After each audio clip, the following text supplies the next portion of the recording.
Investment ಮಾಡೋದ್ರ ಮೇಲೆ ಏನೋ ಬಹಳ ಲಘುವಾಗೆಲ್ಲ ಮಾತಾಡ್ಕೊಂಡವ್ರೆ.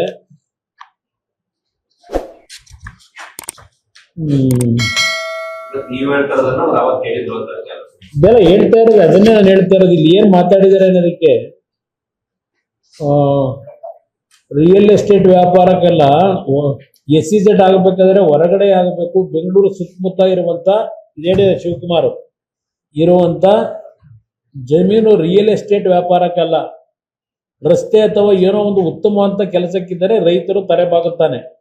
ಆದರೆ ತನ್ನ ಜಮೀನನ್ನು ಬಲವಂತವಾಗಿ ತೆಗೆದುಕೊಳ್ಳುವುದು ಎಂದರೆ ಈ ಏರಿಯಾವನ್ನು ನೋಟಿಫಿಕೇಶನ್ ಮಾಡಿದಂಥ ಸಂದರ್ಭದಲ್ಲಿ, ಒಂದು ಹಳ್ಳಿಯನ್ನು ಘೋಷಣೆ ಮಾಡುವಂತ ಸಂದರ್ಭದಲ್ಲಿ 700 ಹಳ್ಳಿಗಳು, ರಾಮನಗರವೋ ಸೋಲೂರೋ ಇದೆಲ್ಲ ಹೇಳಿದ್ರು.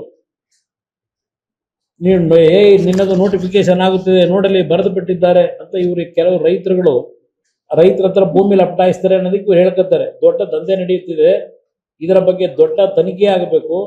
ನಮ್ಮ ಅಧಿಕಾರಿಗಳು ಇದಕ್ಕೆ ಮನ್ನಣೆ ಕೊಡಬಾರದು. ನಮ್ಮ ರೈತನ ಭೂಮಿಯನ್ನು ಸ್ವಾಭಿಮಾನವನ್ನು ಕಾಪಾಡಲಿಕ್ಕೆ ಸರ್ಕಾರ ಬದ್ಧವಾಗಬೇಕು.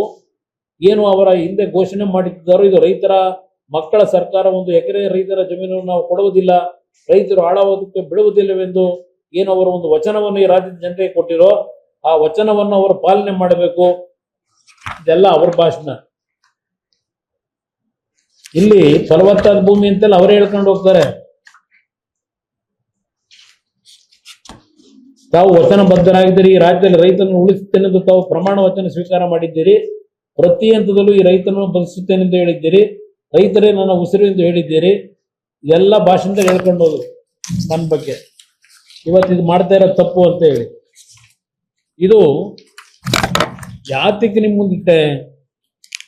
ಇಲ್ಲಿ ನನ್ನ ಮೇಲೆ ಅಪಾದನೆ ಮಾಡ್ತಾ ಇದ್ದಾರಲ್ಲ, ಕುಮಾರಸ್ವಾಮಿ ಪುತಾಮ ಇದಕ್ಕೆ ಅಂತ ಹೇಳಿ. ಇಲ್ಲಿ ನಿಮಗೆ ಒಂದು ಮಾತು ಹೇಳ್ತೀನಿ, ಇದು ಹೇಳದ್ನಲ್ಲ 2007 ಜುಲೈ 29, 30, 31 ನಡೆದಿರೋ ಚರ್ಚೆ ವಿಧಾನಸಭೆ ಕಲಾಪದಲ್ಲಿ. ಇದಕ್ಕೆ ನಾನೇನು ಉತ್ತರ ಕೊಟ್ಟಿದ್ದೀನಿ?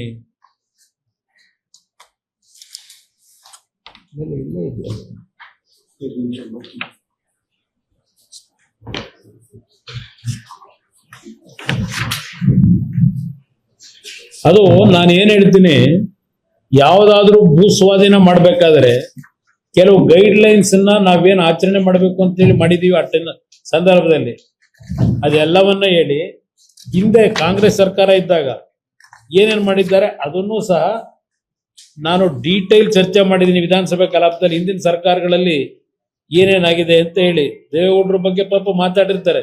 ರಕ್ತ ಎಲ್ಲ ಬಸ್ದೋಯ್ತಾ ಅಂತ ಸಿದ್ದರಾಮಣ್ಣವ್ರು ಹೇಳಿರ್ತಾರೆ.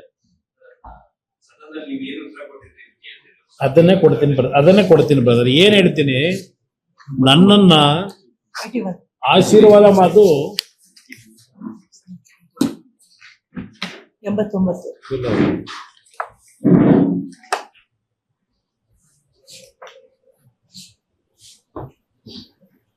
ಅದು ನಾನು ಅಸೆಂಬ್ಲಿಲಿ ಏನ್ ಹೇಳಿದೀನಿ ಅಂತ ಹೇಳ್ಬಿಡ್ತೀನಿ ಬ್ರದರ್. ಮೇಜರ್ ಪಾಯಿಂಟ್ಸ್ ಹೇಳ್ತೀನಿ ಬ್ರದರ್.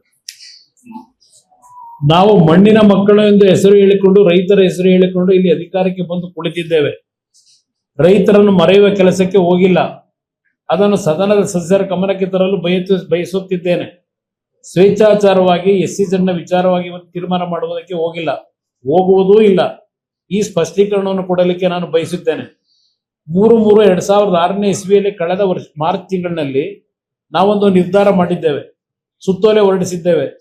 KADB ವತಿಯಿಂದ ಕೈಗಾರಿಕಾ ಉದ್ದೇಶಗಳಿಗೆ ಜಮೀನುಗಳನ್ನು ಭೂಸ್ವಾಧೀನ ಮಾಡಲು ಅನುಸರಿಸಬೇಕಾದ ವಿಧಾನಗಳ ಬಗ್ಗೆ ನಾನು ಎಲ್ಲ ಹೇಳುವುದಿಲ್ಲ. ಇಲ್ಲಿ ಕೆಲವು ವಿಷಯಗಳನ್ನು ತರುತ್ತೇನೆ.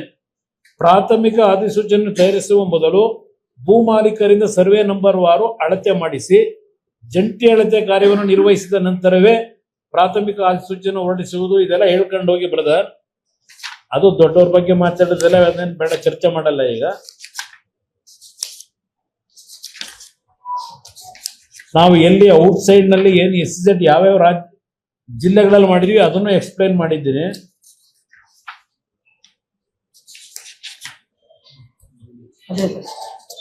ಇಲ್ಲಿ BMRD ಇಂದ ರಾಮನಗರ ತಾಲೂಕು ಬಿಡಿದಲ್ಲಿ ನಾನು ಈ ಪ್ರಾಜೆಕ್ಟ್ ಬರಬೇಕೆಂದು ಹೇಳಿ ನಮ್ಮ ಅಧಿಕಾರಿಗಳು ಚಿಂತನೆಯನ್ನು ನಡೆಸಿದ್ದಾರೆ.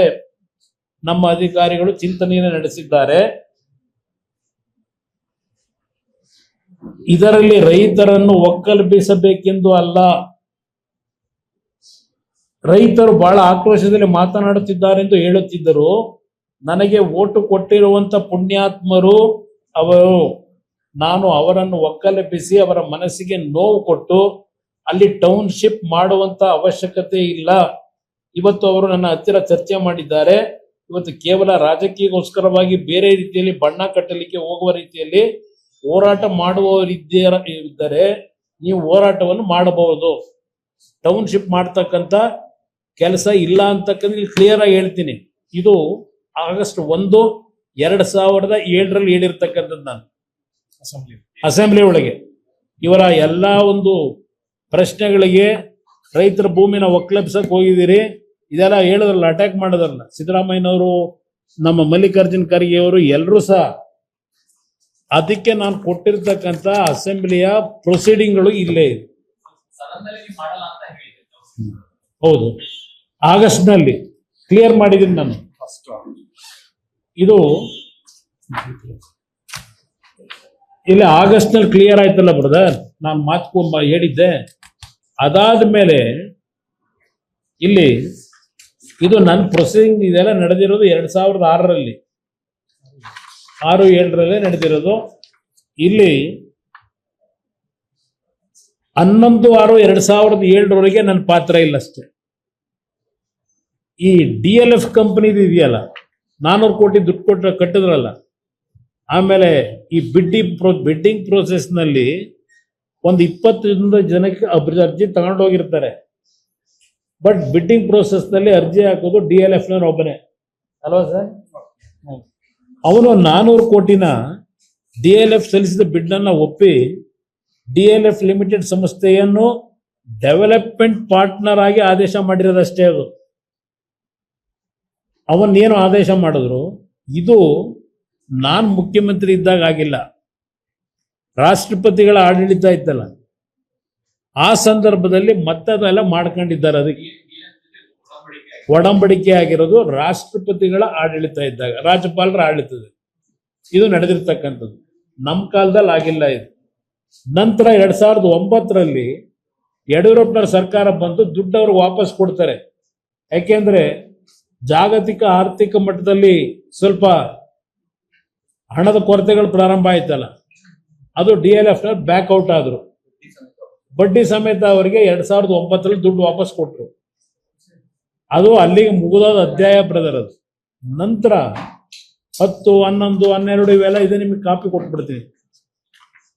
ಇಲ್ಲಿ ಪಿತಾಮಹ ಅಂತ ಏನ್ ಹೇಳ್ತಾರೆ, ಸಿದ್ದರಾಮಯ್ಯನವರ ಕಾಲದಲ್ಲಿ ಏನ್ ಮಾಡಿದ್ರು,